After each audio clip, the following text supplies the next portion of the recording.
Hey guys, thanks for tuning in to Dotting the Map. Today I'm going to do just a really quick video to show you how to pack a 72-hour kit.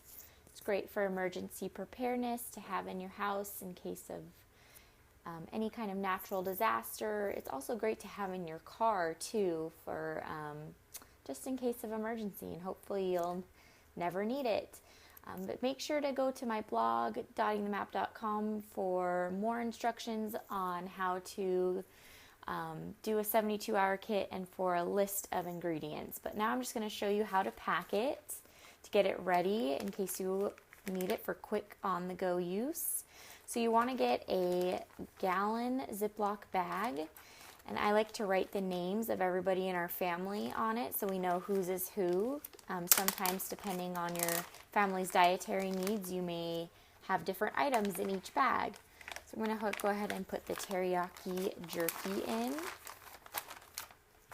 and the cocoa, and I'm going to put in the energy bars, and the oatmeal, fruit snacks, and the heavy items, which are the fruit cups. Put those towards the bottom. More granola bars. Side. A pudding cup down at the bottom. Then the breakables, the crackers on the top. And our utensils.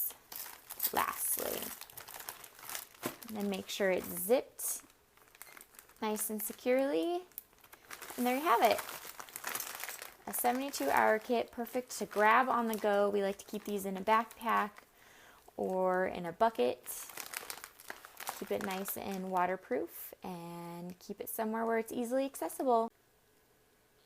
Thanks for catching our super short video on our 72-hour kits. Leave us a comment and let us know if you have any additional tips for emergency preparedness, and don't forget to hit subscribe to catch all of our videos. See you next time.